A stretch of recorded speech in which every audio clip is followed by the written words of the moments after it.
luwalhatiin ka sa kalawakan, sa karagatan ng salimahan, karagatan. Luwalhatiin ka, luwalhatiin ka sa puso at isipan, sa Diyos sa salita. Luwalhatiin ka.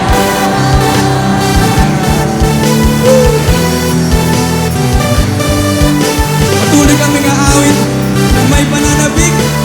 One, two. Puso ko'y nananabik sa banal mong pag-ibig.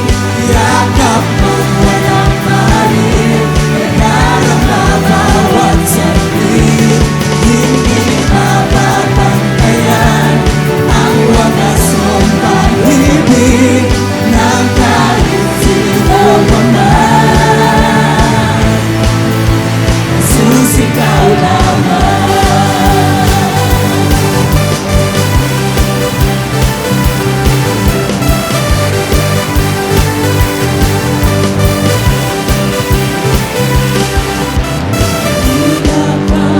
Pinapapanginoon dito sa puso ko. Hindi ka nagbabago, ikaw ay totoo. Sa tawag-tawag ko, tinutugon mo ako.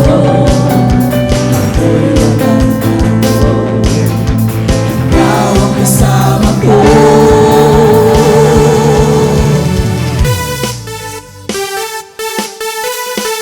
Palakpak mo ang iyong kamay sa ating Panginoon. One, two. Puso ko'y nananabik sa banal mong pag-ibig. Yakap mo walang maliit, nadarama bawat saglit. Hindi mapapantayan ang wagas mong pag-ibig ng kahit sino pa man. Jesus, ikaw lamang.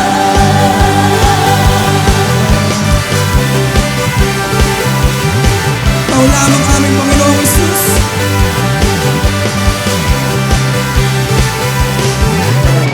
Pangyarihan mong taglay, buhay ay masaya.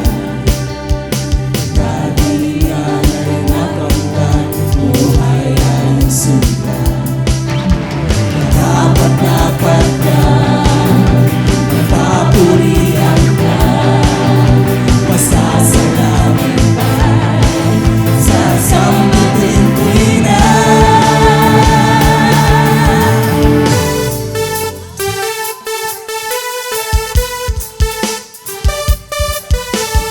Now we sing, now we jump, we sing, jump. Puso ko'y nananabik sa banal mong pag-ibig. Yakap mong walang maliit, nadarama bawat saglit.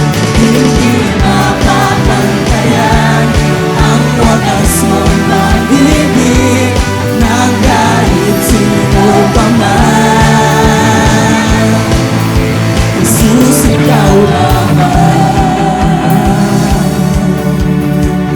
Ikaw lamang.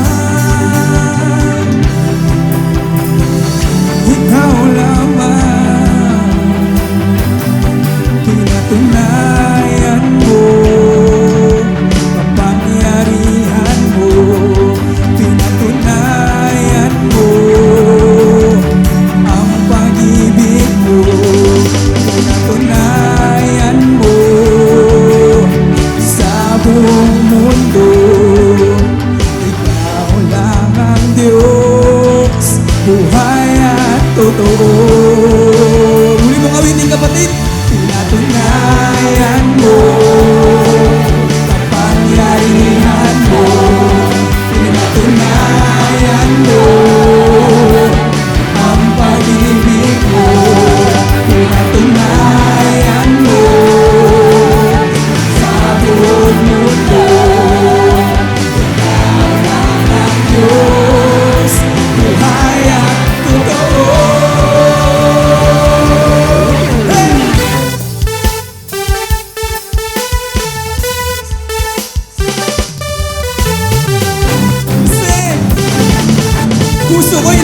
music. Puso ko'y nananabik sa banal mong pag-ibig. Yakap mong walang balik, nadarama bawat saglit. Hindi mapapantayan ang wagas mong pag-ibig ng kahit sino pa man. Puso ko'y nananabik sa banal mong pag-ibig. Yakap mong walang balik, nadarama bawat saglit. Hindi mapapantayan ang wagas mong pag-ibig ng kahit sino pa man. Susikaw naman, susikaw naman, susikaw naman.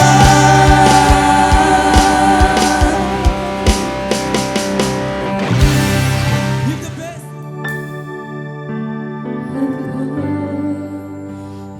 Grace and mercy, we need to pray like never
ating pag-uusapan. So let me go straight doon sa ating pong topic. Now, ito po mga nagdaang araw mga kaibigan, laman po ng balita yung iba't ibang mga kaguluhan na nangyayari. Doon sa lugarin ng Indonesia, lugarin po ng Nepal, at mukhang medyo parang gumugulo na rin dito sa ating bansa. May mga rallies na naranasan po nitong mga nagdaang araw. At ano po yung issue ng lahat ng mga kaguluhang ito? Yung malawakan pong corruption. Tama po ba mga kaibigan? At I believe lahat po tayo walang natutuwa, lahat tayo nagagalit dito sa bagay na ito. Tama po ba mga kaibigan? Kaya nga po, doon sa mga ibang bansa, talaga namang hindi lang basta rally, nanunog na sila, so on and so forth.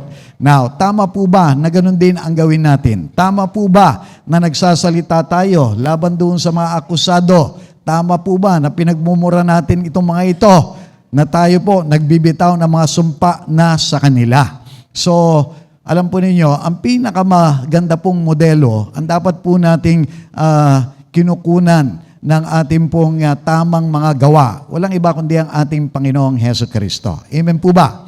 Kaya para dito sa tanghaling ito mga kaibigan, let me share to you yung isang napakahalagang topic na aking pong pinamagatang ang paghatol sa kapwa. Now, sino po nitong lately nakapagbitaw ng mga hatol na salita doon sa ating po mga pinuno? Ako po, nakapagbitaw din ako. Ayan, may mga nagtataasan na ng kamay. Siguro lahat po siguro tayo kung tayo'y magpapakatotoo lamang. Ang katanungan, tama po ba ito o hindi? So pag-usapan po natin, ang ating pong teksto ay narito po sa aklat ng 1, chapter 8, beginning verse 1 hanggang verse 5. At sabi po rito, si Jesus naman ay pumunta sa bundok ng mga Olibo. Kinabukasan, maaga pa ay nagbalik na siya sa templo. Lumapit sa kanya ang lahat ng mga tao, umupo siya at nagsimulang magturo. Dumating noon ang mga tagapagturo ng kautusan at mga Pariseo na may dalang isang babaeng nahuli sa pangangalunya. Iniharap nila ito sa karamihan at sinabi kay Jesus, "Guro, ang babaeng ito ay nahuli sa aktong pangangalunya. Ayon sa kautusan ni Moises, dapat batuhin hanggang sa mamatay ang mga katulad niya. Ano naman ang masasabi ninyo?" Now, may katanungan po ko rito. Ano po yung mga ginawa ni Jesus na maaari natin tularan upang makaiwas tayo sa panghusga doon sa paghatol sa ating pong mga kapwa? Kasi kung susunod po natin babasahin yung mga succeeding verses, makikita po natin yung kanyang mga ginawa. At ito po yung mga nangyari. Para wag po tayo maging mapanghusga, unang-una, manahimik po tayo imbes na magsalita. Alam ko po, marami na tayong mga nabitawang masasamang salita, mapanghatol na salita, kumukundi ng salita. And we feel na karapat-dapat lang kasi grabe yung mga pagnanakaw na kanilang ginawa sa kaban ng bayan. Tama po ba mga kaibigan? Kaya lang, pakinggan natin ang ating Panginoong Hesukristo. Yamang tayo po bilang mga Kristiyano, ang tinutularan po natin yung kanyang iminodelo, yung kanya pong mga tagubilin sa atin. So ito po yung nangyari. Ngunit yumuko lamang si Jesus at sumulat sa lupa sa pamagitan ng daliri. Nagsalita po ba kagad siya? Hindi. Nanahimik siya mga kaibigan. Ito po ba ang tama? Ano po ba ang tagubilin ng Biblia sa ating mga mananampalataya? Ito po, ang sabi po ng Santiago chapter 1 verse 19, mga kapatid kong minamahal, unawain ninyo ito, maging alisto kayo sa pakikinig, maingat sa pagsasalita, at hindi agad nagagalit. Now, base dito sa Bible verse na ito, tama po yung ginawa ng ating Panginoong Hesukristo. Hindi po agad siya nagsalita. What about us, mga kaibigan? Lalo na dito sa issue ng corruption na ito. Ako po, mga kaibigan, ay umaamin. Ako po ay guilty. Nakapagsalita rin po agad ako. And in a way, nagalit din po ako considering nakikita natin, grabe yung mga baha, pero grabe yung corruption na maaring nagdagdag doon sa mga baha na ito. Pero mga kaibigan, hindi po dapat yung damdamin natin ang ating pinaiiral. Hindi po yung mga sinisigaw ng ating pong kapwa-tao. Dapat ang ipinaiiral po natin yung katuruan ng Biblia. Amen po ba? Now, ang problem kasi sa atin ng mga tao, mga kaibigan, maging sa ating mga Kristiyano, hindi agad tayo nakikinig. Ano ginagawa natin? Mabilis tayong magsalita, mabilis tayong magalit. Kumbaga, yung kabaliktaran ang ating ginagawa. At bakit po? Kasi maaaring ito yung ating kinasanayan.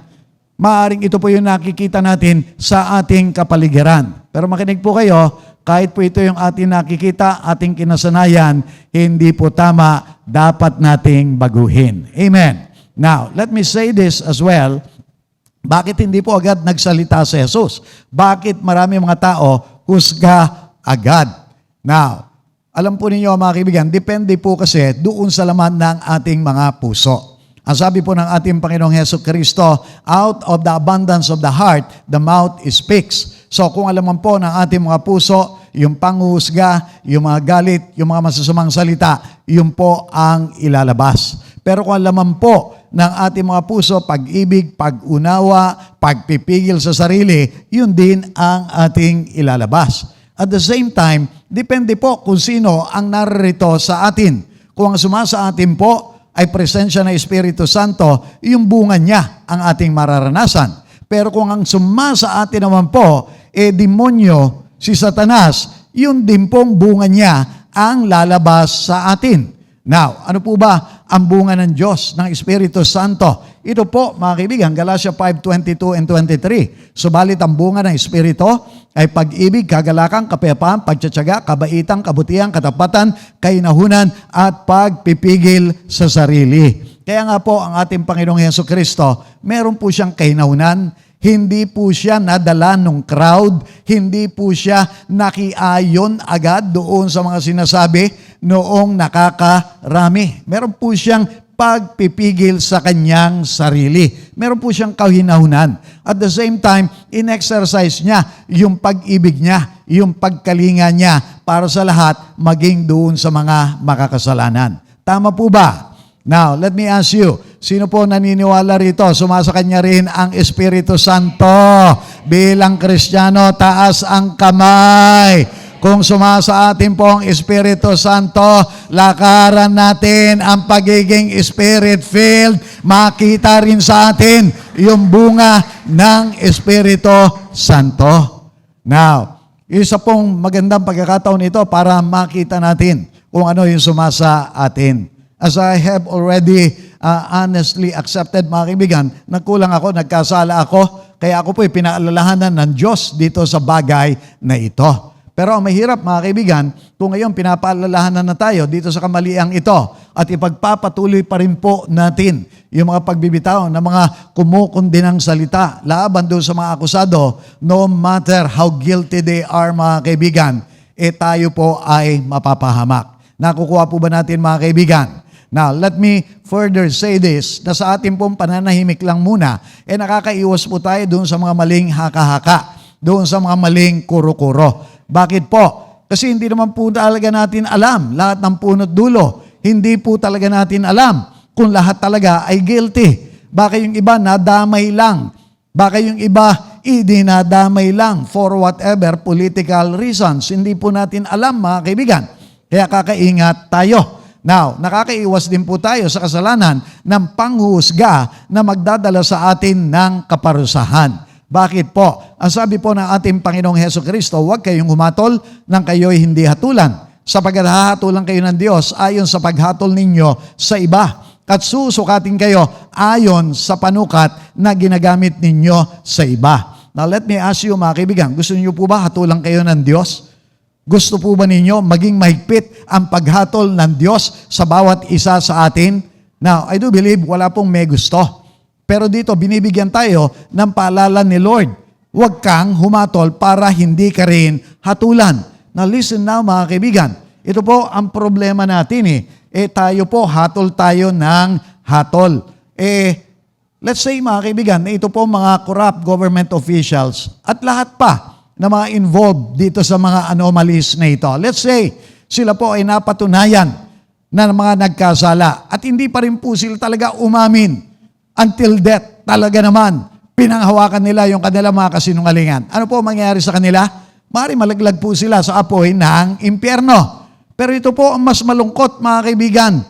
Kung dahil naman din po doon sa ating mga mapanghusga, humahatol na mga salita, at hindi rin natin pinagsisiyan, hindi natin itinama, guess what? Baka sa dulo ng ating buhay, hindi po pala tayo sa langit napunta, kundi doon sa apoy ng impyerno. At doon nagkita-kita pa tayo nitong mga corrupt na government officials na ito. Ito nakakalungkot. Baka magkabulagaan pa tayo ron. Bakit ako naririto? Now, sasabihin ng ating Panginoon, sila naririto dahil sa kanilang pagnanakaw. Ikaw naririto dahil dyan sa iyong bibig, dahil dyan sa iyong dila na mapanghusga.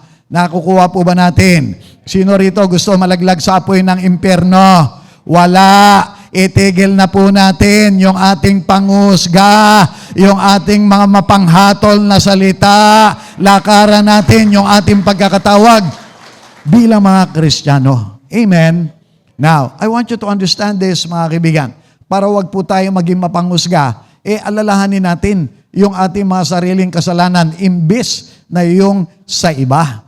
Bakit po? Parang mas madali nating mapansin yung kasalanan ng iba. Simple lamang naman po, mga kaibigan, unless nakarat tayo dun sa salamin, hindi mo makikita yung diferensya doon sa iyong mukha. Hindi mo makikita. Panay ang batikos mo. Uy, ang laki naman yung muta mo. Kulang-kulang nala, sumagot din sa iyo yung kausap mo. Ikaw din, mas malaki pa nga yan nariyan sa iyo. Now, listen now, mga kaibigan, kaya hindi natin naiintindihan. Meron din po pala tayong mga pagkukulang at kasalanan until such time, mapaalalahanan tayo gaya nitong mga tao. Kung itutuloy po natin yung ating pinag-aaralan, ang sabi na po rito, patuloy sila sa pagtatanong, kaya't tumayo si Jesus at nagsalita. Ang sino man sa inyo na walang kasalanan ang siyang maunang bumato sa kanya. At muli siyang yumuko at sumulat sa lupa. Nang marinig nila iyon, sila'y isa-isang umalis. Simula sa pinakamatanda, iniwan nila ang babaeng nakatayo sa harap ni Jesus. Na kung titingnan natin, mga kaibigan, talaga naman po na nagpupursigi sila na matulan agad. Sabi ron, patuloy sila sa pagtatanong. Kaya tumayo si Jesus at nagsalita. Gusto po nila madesisyonan kaagad ito. Hindi sila makapaghintay. Kung titignan natin, ganito na rin po nangyayari sa ating kapanahunan. Kaya yung mga iba, yung doon sa ibang bansa, they took the law into their own hands. Hindi na po sila makapaghintay. Kaya marami po mga napahamak, may mga namatay, may mga ari-arian, mga nasunog na. I hope and pray, hindi po natin daanan itong bagay na ito. Kaya nga po siguro nangungusap na ang Lord dito sa atin para imbis na kumukundi na tayo, dapat nananalangin na lang tayo. Amen po ba, mga kaibigan? Now, ang katanungan ko rito, bakit po natigilan yung mga nanguhusga? Bigla sila nag-alisan Biglang iniwan yung kanilang inaakusahan. Bakit po? Kasi napaalalahanan sila. Napakinggan nila na yung walang kasalanan, siya ang unang bumato. Now, nakakalungkot, mga kaibigan, lately, napanood ko rin po doon sa mga video, meron po yung pictures ng dalawang senador nakapaskil doon at pinagbabato. Hindi nga lang po bato, ang kanilang ibinabato ay yung itlog. Now, ganun na rin po, maaring tayo, hindi rin tayo nang babato ng mga itlog o ng mga bato. Kaya lang, what about yung ating pong mga masasamang salita? Baka meron na rin po tayo mga naibabato. Now, it is good, mga kaibigan, mapaalalahanan din tayo. Alam po ninyo, mga kaibigan, itong mga tao na ito, maaring napaalalahanan sila. Maaring bigla silang na-convict ng Word of God, ng Holy Spirit. Ang dali pong sabihin, mga ngalunya yan, masamang babae yan, maruming babae yan. Forgetting na sinabi na po ng ating Panginoong Hesus Kristo doon sa Mateo 5:28. Ano yung sabi niya? Ang tumingin doon sa kanyang kapwa na may pagnanasa ay nangangalunya. Now let me ask you, mga kaibigan, meron po bang pagkakataon din sa inyong buhay, humanga kayo, nagkaroon kayo ng pagnanasa doon sa opposite sex? I do believe lahat po tayo, maaaring may pagkakataon na nagawa natin iyan. At kung gano'n, mga kaibigan, wala po pala tayong ipinagkaiba dito sa babaeng nahuling nangangalunya. Ang tanging ipinagkaiba natin, maaaring hindi tayo nahuli doon sa ating mga kaisipan. But listen now, huli pa rin tayo ng ating Panginoon kasi nakababasa po niya, nakikita niya yung laman ng ating mga puso, yung laman ng ating mga kaisipan. And I'm telling you, we are all just as guilty nito pong babaeng ito. Kaya nga po, mga kaibigan, let me say this further. Hallelujah. Lahat po tayo nagkasala at patuloy pang nagkakasala. Tanging si Kristo lang po ang naging tao na hindi nagkasala. Pag inalala natin ito, mahiya din tayong manghusga ng ating kapwa. Let me ask you, mga kaibigan, lahat po ba tayo nagkasala? Nagkakasala pa rin? If that is the case, mga kaibigan, wala po tayong karapatan para manghusga ng ating kapwa. Lahat po tayo nangangailangan ng pag-uunawa, ng habag, ng pagpapatawad ng ating Panginoon. So sino tayo para humusga sa ating kapwa? Now understand, mga kaibigan, diniklara na po ng Diyos yung ating pagiging mga makakasalanan. Yan po sabi niya, walang pagkakaiba ang mga tao sapagkat ang lahat ay nagkasala at walang sino mang nakaabot sa kaluwalhatian ng Diyos. Wala pong umabot doon sa pamantayan ng Diyos. Hindi po natin pwedeng sabihin, out of the 10 commandments, siyam ang aking nasunod. 90% ako, Lord, pasok ako ng langit. Hindi po. Dahil sinabi na rin po ng James chapter 2 verse 10, you break one law and you break all law. Wala pong pinagkaiba. Yung sumira ng isang kautusan doon sa sumira ng 10 kautusan. Sa harapan po ng Diyos, lahat tayo pare-parehas pa rin na makasalanan. Hindi umabot doon sa kanyang pamantayan. Pero salamat kung paano kinahabagan ng Diyos ang nangangalunyang babaeng ito. Tayo rin po ay kinahabagan ng Diyos. Pinapatawad, ibinabalik sa Kanya. Amen, mga kaibigan. Kaya nga po, mga kaibigan, hallelujah, yun po yung ating gawin. Umunawa din tayo. Huwag po nating i-justify yung ating mga sarili. Pastor, di naman ako ganyang kakasing kasalanan ng babaeng yan. Pastor, oo, may pagkakataon, nakakupit ako doon sa bag ni nanay, doon sa pitaka ni tatay. Pero 100 lang, 500 lang. Hindi naman milyon-milyon, hindi naman bilyon yung ninakaw ko, kinanay kay tatay. Now listen now, mga kaibigan, I'm telling you, yung pagnanakaw po, whether piso, whether 100, whether 1,000, 100,000, a million, or a billion, pare-parehas pa rin po na pagnanakaw sa harapan ng ating Panginoong Hesus Kristo. At nangangailangan po na ating pong ikinukumpisal at inihingi ng kapatawaran. Amen po ba, mga kaibigan? So, listen, wag na po tayong magkunwari pa sa harapan ng ating Panginoon. Wag na po tayong magmataas sa harapan ng ating Panginoon. Wag na po nating i-justify pa na maliit lang ang ating kasalanan. I'm telling you, the only thing that we can do, magpakumbaba po sa harapan ng ating Panginoon. Dahil yung nagpapakumbaba, kanyang itinataas. Yung nagmamataas, kanyang ibinababa. Amen. So that's what we need to be doing. Now, understand this, mga kaibigan, na doon po sa panghuhusga, kinukuha po natin yung karapatan na tanging ang Diyos lang ang may tangan. Kaya nga, iba yung panghuhusga rin ang tatanggapin ng mga gumagawa nito. Ito po isang powerful verse that we need to remember. James chapter 4 verse 12. At sabi po ng Diyos dito, there is only one lawgiver and judge, the one who is able to save and to destroy. But who are you who judge your neighbor?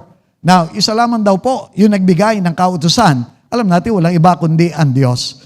At dahil siya po yung nagbigay, siya yung nagsabi, bawal ang magnakaw, bawal ang pumatay, bawal ang mga lunya, so on and so forth. Siya lamang din po ang may karapatan para humusga dito sa bagay na ito. Unang-una, siya lamang din naman po talaga nakakalam ng mga motibo natin. Siya lang ang nakakaalam kung bakit natin ginagawa ang mga bagay na ito. Siya lamang. Kaya nga po, ang sabi niya, who are you who judge your neighbor? Sino nga po ba tayo? Meron po ba tayong karapatan para manghusga? Pare-parehas lamang din po tayo ng ating mga kapitbahay, ng mga corrupt government officials. Iba-iba lang yung ating pong mga kasalanan. Iba-iba lang yung ating pong mga nabali na kautusan ng ating Panginoon. Pero listen now, mga kaibigan, kulang po tayo sa kaalaman, hindi natin nababasa yung puso nila, yung kaisipan nila, hindi natin alam kung ano ang nangyari, bakit nangyari ang mga bagay na ito. Tama po ba, mga kaibigan? Iiwanan po natin yung panghusga sa Diyos. Pangalawa, mga kaibigan, may korte po tayo. Meron tayong mga nag-iimbestiga na ngayon. Meron na po yung independent fact-finding body. Nariyan pa po yung Senado, nariyan pa po yung Kongreso. I'm not saying na kakalimutan po yung mga pagnanakaw na kanilang ginawa. Ang sinasabi ko po, mga kaibigan, meron pong dapat na humusga. Yung pong korte natin at doon sa kabilang buhay ang ating Panginoong Diyos. Makinig po kayo, hindi po tayo tinawag para manghusga ng ating kapwa. Tinawag po tayo para umunawa, para manalangin, para magpatawad. Amen. Yun po yung ating gawin. Yun yung ating gawin. So let me move, mga kaibigan, doon sa pinakahuli. Para po wag maging mapanghusga, umunawa po tayo at manalangin, imbis na humatol at kumahol. Bakit kumahol, pastor? Kasi yung mga aso, pag meron nakita, kahit simply because di nila kilala, kakahulan nila, kahul na sila. Now, hindi po kaya parang ganyan na rin tayo mga tao, di naman natin talaga alam yung mga sitwasyon, di naman natin talaga kilala yung mga tao, kahul tayo ng kahul, salita tayo ng salita, laban dito sa mga taong ito, base doon sa mga limitadong impormasyon na atin pong napapakinggan o nababasa. So mga kaibigan, wag po natin gagawin yung bagay na yan. Tularan natin ang ating Panginoong Heso Kristo. Ano po yung kanyang ginawa? Ang sabi po rito, bilang pagtatapos, ang sabi riyan, tumayo si Jesus at tinanong ang babae, nasan sila? Wala na bang humahatol sa iyo? Wala po, Ginoo, sagot ng babae. At sinabi ni Jesus, hindi rin kita hahatulan, umuwi ka na at mula ngayon ay huwag ka nang gumawa ng kasalanan. So dito mga kaibigan, makikita natin yung pang-uunawa ng ating Panginoong Heso Kristo. Unawa niya hindi naman na nagmamatigas itong babaeng ito. Unawa niya na naunawaan na ng babae yung pagiging guilty niya. Maaring nakikita niya, puno na ng takot, puno na ng pag-aalala yung babae. Naghihintay na lang, tumama sa kanya yung mga ibabato sa kanya. Pero mga kaibigan, hindi po niya kinundina, inunawa niya, pinatawad niya. As a matter of fact, maaaring pinag-pray niya. Kasi ano po yung sabi doon sa my verse 10? Sabi, tumayo si Jesus. Bakit po siya tumayo? Ano yung kanyang posisyon bago siya tumayo? Baka nakaluhod. Bakit po nakaluhod? Baka nananalangin. Ano yung kanyang maaaring ipinapanalangin? Mga kaibigan, maaaring pinapanalangin niya yung sitwasyon na kanilang kinalalagyan. Maaaring pinagpe-pray niya, Lord, Ama, sana magkaroon ng espiritu ng pagsisisi itong babaeng ito. Ama, sana itong mga umaakusa magkaroon ng kaunawaan sa kanilang mga pagkukulang at kasalanan din. Ama, sana mauwi sa kaayusan itong sitwasyon na ito. Now listen now mga kaibigan, nawa ganun din po sana yung ating gagawin. Natandaan natin mga kaibigan, madali po ang humusga, pero hindi yun yung ating pagkakatawag. Now, ang question ko, bakit hindi inusgahan ni Jesus? Yung nagkasala. Now, I want you to understand, yung sinabi ng ating Panginoong Heso Kristo, hindi ako pumarito para doon sa mga matutuwid na hindi na nangangailangan ng kaligtasan. Pumarito ako para doon sa mga makakasalanan. Ang sabi po ng ating Panginoong Heso Kristo, hindi ako pumarito para ikundina ang mundo, kundi para iligtas ito. Listen mga kaibigan, may panahon po ng panghuhusga ang ating Panginoong Heso Kristo. Merong white throne of judgment na parating naroon sa aklat ng pahayag. Doon po darating yung kanyang panghuhusga. Pero dito sa pagkakataong ito, narito ang ating Panginoong Heso Kristo para magpatawad, para magligtas, para magbago ng mga buhay. Yung ginawa doon sa babae, yung ibinigay doon sa babae, yun din ang ginagawa at ibinibigay sa atin ngayon. Amen. Kaya mapalad tayo mga kaibigan. Hallelujah. Now, nawa mga kaibigan, yung habag na ating pong tinanggap, ibigay din po natin doon sa iba. Now, I want you to understand this, mga kaibigan. Hallelujah. Minsan, hindi po yung parusa ang nagbabago sa tao, kundi yung habag at kabutihan tinanggap niya dahil alam niyang hindi siya karapat-dapat. We need to understand this. Kasi may mga pagkakataon sa ating po mga buhay, grabe, tayo mga magulang, kung makapagsalita tayo doon sa ating mga anak, kung makapanghusga tayo, nahuli natin, nagbulakbol, it's as if, ganun na talaga ang mangyayari sa kanyang buong buhay. Bulakbul ka, wala kang pag-asa, hindi ka magkakaroon ng magandang kinabukasan. Mga mapapanghusgang salita. Maaring ganun din po yung binibitawan natin doon sa ating mga asawa. Nahuli natin, nangangalunya yung ating asawa. Hindi ka talaga nagbabago. Pang ilang beses mo nang ginawa sa akin yan. Maghiwalayan na tayo. Listen na mga kaibigan, ang bilis po nating mangundina. But I want you to understand mga kaibigan, hindi po yun yung ehemplo na iniwanan ng ating Panginoong Hesukristo. Amen po ba? Gaya nung ginawa doon sa babae.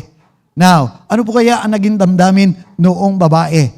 Nung marinig niya yung kapatawaran ng Diyos, yung pang-uunawa ng ating Panginoong Hesukristo. Now, I want you to get this, mga kaibigan. Dahil yun po ang style ng ating Panginoong Hesukristo. Naalala ninyo, sina Pedro, meron pong pagkakataon na sabi ni Jesus sa kanila, ngayong gabing ito, itatatuwa mo ko, iiwanan ninyo ako. At sabi nila, hindi po mangyayari yan, Panginoon. But they did. Now, listen now, mga kaibigan. Ano po yung ginawa ng ating Panginoong Hesukristo nung siya ay muling nabuhay? Hinanap po ba niya? Kinundina po ba niya itong sina Pedro? Pinagsabihan ba niya? Wala kayong mga kwenta ng mga disipulo? 3 years ko kayong kasama. Pagkatapos, itatatuan ninyo ako. Pagkatapos, iiwanan ninyo ako. Anong kwenta kayo? Mapunta na nga kayo sa apoy na impyerno. Ganun po ba ang sinabi niya? Hindi ganun ang sinabi niya, mga kaibigan. But rather, kausap niya si Pedro, tinanong niya. Remember, 3 times po ipinagkaila ni Pedro ang ating Panginoong Hesukristo. At ang tanong niya, Pedro, mahal mo ba ako? Ano sabi ni Pedro? Opo naman, Panginoon. Kung ganoon, pakainin mo ang aking mga tupa. Inulit niya, Pedro, mahal mo ako? Opo naman, Panginoon. Kung ganoon, pakainin mo yung aking mga tupa. Inulit-uli ng Panginoon, Pedro, mahal mo ako? Kakamot-kamot na si Pedro. Panginoon, ikaw nakakaalam. Ano sabi ng ating Panginoon? Pakainin mo ang aking mga tupa. Now listen now mga kaibigan, ano po yung ginawa ng ating Panginoong Hesukristo? Pinapakita niya, pinapatawad niya itong si Pedro. Maaring hindi humingin ng kapatawaran itong si Pedro, pero pinapaunawa niya, Pedro, naunawaan ko yung ginawa mo. Pedro, naroon pa rin yung pagtitiwala ko sa iyo. Hindi ko inaalis. Ingatan mo yung aking mga tupa. Pakainin mo, turuan mo. Now listen now mga kaibigan, ano ang dinala nito? Ano po ang dinala doon kay Pedro? Ano po dinala doon sa mga iba pang disipulo na kinabagang pinatawad ng ating Panginoong Hesukristo? Nag-take advantage po ba sila? Sinabi po ba nila, ang bait pala nitong si Jesus maulit nga uli. Itatawa ko siya uli. Ikaila ko siya uli. Iwanan ko siya uli. Ganun po ba ang ginawa nila? Hindi mga kaibigan Ang nakita natin, kahit na ikinamatay po nila, hindi na nila iniwanan ang ating Panginoong Hesukristo. Ipinangaral po nila ang kanyang salita kahit na napakaraming kahirapan, kahit na napakaraming pagsubok. Binago po sila nung habag, nung pag-ibig, nung pang-uunawa ng ating Panginoon. I am telling you mga kaibigan, you have tried doon sa mga tao, doon sa mga malalapit sa iyo, yung pangkukundina, yung mga masasama, yung mga masasakit na salita. How about trying yung pagmamahal ng Diyos sa kanila? Amen po ba? Now listen now mga kaibigan, let me say this as well. Sa ating pong pag-unawa at pagbibigay ng encouraging words doon sa mga nagkasala, nakakaroon po sila ng pag-asa at lakas para magbago at magpatuloy lang sa buhay. Bakit po? Ito po sinasabi ng Bible, Kawikaan 12:18. Ang matalas na pananalita ay sumusugat ng damdamin, ngunit sa magandang pananalita, sakit ng loob ay gumagaling. Listen, yung babae po na makasalanan, alam na po niya durog-durog na yung puso. Ang dami na po niyang napakinggan. Ang dami mga kumukundinang salita. Hurtful words.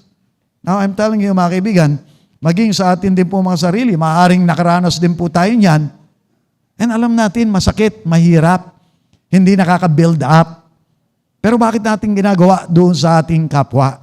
Listen now mga kaibigan, bakit hindi po yung mga encouraging words ang bitawan natin sa kanila? Now, I want you to understand something, lalo na po sa ating mga Christians. Meron nga pong nakapagsabi, naalala ko ngayon, ang sabi niya, ang church ay tulad ng ospital para doon sa mga may sakit. Dahil yun din naman po, sinabi ng ating Panginoong Hesukristo, I did not come for those who are well, but for those who are sick. Para po doon sa mga may sakit. Kaya itinuturing po na yung iglesia ay parang ospital para doon sa mga may sakit. Hindi lang po physical, hindi lang po mental, but more than anything else, spiritual sickness. Kaya mga kaibigan, nawa, dito po sa ating iglesia, pag-unawa, pag-i-encourage, pag-build up, yun po yung ating ibigay. Hindi lang po sa ating po mga kasamahan dito, maging doon sa ating po mga kapamilya, doon sa ating po mga kakilala, at lahat-lahat pa ng mga tao. Amen po ba? Yun po yung ating gawin. Ang malungkot, kung tayo po, mga kaibigan, imbis na dapat ala doktor dapat tayo nagiging para tayong mga hukom. Huwag po tayo maging hukom. Hindi po tayo tinawag para maging hukom. Pero tinawag tayo para maging mga doktor. Daluyan ng kapangyarihan, ng pag-ibig ng Diyos. Hallelujah. Yun po yung ating gawin. Now, malaking encouragement po dun sa tao na nagkasala, yung siya ay panalangin. Sa ating pong pananalangin, may mabuting nangyayari dun sa tao at sa kanyang sitwasyon, pati na rin po sa atin. So mga kaibigan, we can choose to speak evil words. Pero mga kaibigan, meron po bang mabuting mangyayari doon? Listen, we cannot overcome evil by evil. Ang sabi po ng Biblia. Hindi po komo makorap ito mga ito. Pagmumurahin na po natin. Pagsusumpain na natin. It's as if meron po mangyayari. Meron, pero kapahamakan para doon sa mga tao na yun. Pero kapahamakan din po para sa atin na nagbitaw ng mga masasamang salitang iyon. Now, I want you to understand, mga kaibigan, nung ako po ay kinonvict ng Lord, dahil inamin ko naman na po, mga kaibigan, kabilang ako doon sa mga kumundi na rin. Kaya lang last Wednesday, I tell you, kinonvict ako as I was praying para doon sa mga churches, napaalala sa akin yung church na kinabibilangan po nung isang senador, kung saan leader din po siya ron. And I was convicted. Matagal kong pinaghirapan na itinayo for about 50 years yung church ni Yandan. Mahal ko yan. Hindi dapat bumabagsak yan. Dapat tinutulungan ninyo sa pamagitan ng pananalangin. Now listen now mga kaibigan, malaki po ang magagawa ng ating panalangin. Ito po ang sabi ng Biblia, Santiago 5:16, malaki ang nagagawa ng panalangin ng taong matuwid. Sino po yung mga matutuwid? Tayo po, na mga Christians. We have the righteousness of Christ. Nakakapagsisi po kaagad tayo, napapatawad po tayo, at nagiging matuwid po tayo sa harapan ng ating Diyos.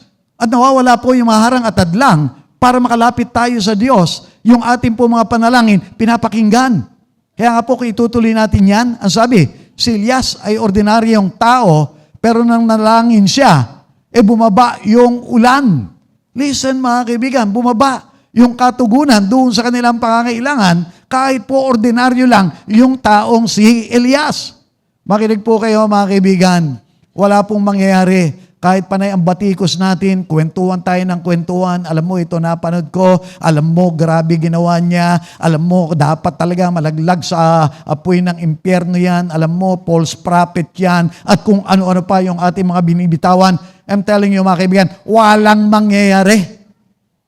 Merong mangyayari, natutuwa ang demonyo. Sige pa, magsalita ka pa niyan, sige pa, manghusga ka, sige, magalit ka pa. Bakit? Kasi habang nagagalit ka, bumubukas ang puso mo, nakakapasok siya. Efeso 4:26 and 27, ano yung sabi ron? Kung magagalit man kayo, huwag mauwi sa pagkakasala, agad pawiin ninyo sa inyo mga puso. Huwag ninyong hayaan lubugan kayo ng araw. Huwag ninyong bigyan ng pagkakataon ang diablo. Kaya listen mga kaibigan, kaya yun doon sa mga ibang bansa, nagumpisa po yun, maaaring kwento-kwentuhan lang, ganun-ganun lang Kaya lang lumala, mga kaibigan, nauwi na doon sa patayan, nauwi na doon sa destruction ng mga properties. Bakit? We don't know, baka nakapasok ang kaaway.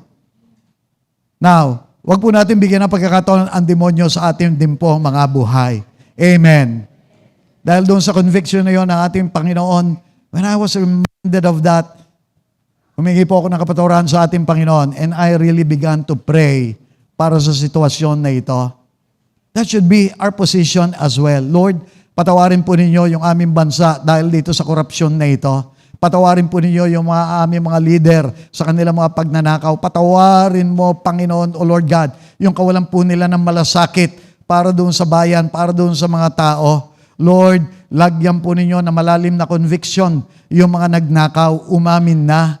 Lord, lagyan po ninyo ng banal na takot yung aming mga government official. Huwag nilang sundan yung mga pagnanakaw na ginawa ng ilang tao. Lord, bigyan po ninyo ng talino yung aming mga nag-iimbestiga para na sa ganon ma-uncover lahat ito mga pagnanakaw na mangyari. Lord, yung mga naging guilty rito, Lord, tulungan mo, kahabagan mo, bagamat nagkasala, abutin mo pa rin, maligtas pa rin sila, huwag malaglag doon sa apoy ng impyerno, kung makukulong man, magdusa, pero makapagsisi, Panginoon o Lord, mabago yung kanilang mga buhay. That should be our position bilang mga Kristiyano. Amen po ba? Yun yung ginawa ng ating Panginoong Hesus Kristo. Now listen now mga kaibigan. Hallelujah, bilang pagtatapos, let me just say this, tanging ang Diyos lang ang may karapatang humatol, ngunit maging siya ay namimili ng tamang panahon. Can you imagine mga kaibigan, kung doon sa mga pagkakataon, nakagawa tayo ng anlalaking kasalanan. I'm telling you mga kaibigan, ni isa sa atin wala dito. Unang-una na siguro ako, wala ako rito. Now listen now mga kaibigan, pero salamat sa Diyos, hindi ganun ang ating Diyos eh. Mahabagin, maunawain, pinatawad tayo. Kaya umabot po tayo dito sa puntong ito. Maging mahabagin din po tayo at maunawain para doon sa mga iba rin. Listen now mga kaibigan, what else do we need to do? Kung ugali po natin ang humatol ng kapwa, itigil na dahil si Satanas ang nasa likuran nito. Listen na mga kaibigan, ito po mga opisyales, corrupt as they are, maaari, hindi naman po siguro ipinanganak yan na magdanakaw. Na nung lumabas doon sa tiyan ng kanilang mga nanay, nagnanakaw na kaagad. Ninakaw na kaagad yung relos noong Sir John. Wala naman po sigurong ganyan. Pero along the way, meron po nangyari sa kanilang mga buhay, may nakakilos sa kanilang mga buhay. I'm not justifying yung kanilang ginawa, but I do understand spiritual warfare, may kumikilos sa likuran ng kasamaan. Na kung meron man po tayo dapat na binabakbakan, I'm telling you, walang iba kundi si Satanas, yung kanya pong mga kampon. Sila ang kalabanin natin. Gusto mo magingay? Gusto mo magsisigaw? Gusto mo magdideklara? Magdeklara ka laban sa kalaban, laban kay Satanas, laban sa mga demonyo, palayasin mo sila doon sa mga taong iyan sa ating bansa. Merong mangyayari. Yun yung dapat natin ginagawa. What else? Sa kabilang dako, manahimik, alalahanin po ang sarili mga kasalanan, umanawa at manalangin na lang para doon sa mga nagkasala upang makaiwas tayo sa mga kasalanan. Amen po ba? And I want you to understand, hallelujah, nakakalaman po tayo ng mga Kristiyano. Iba tayong mga tao. We have the indwelling presence of the Holy Spirit. Habang ang dami-dami mga tao, galit na galit, we can exercise yung love. We can exercise yung ating forgiveness. We can pray kaysa nang hahatol, nang huhusga tayo. Kahit pa po unlovable yung mga taong iyan, we have the love of Christ sa ating mga puso. Kaya natin patawarin, kaya nating ipanalangin. Amen po ba mga kaibigan? I hope meron po tayong natutunan ngayong tanghaling ito.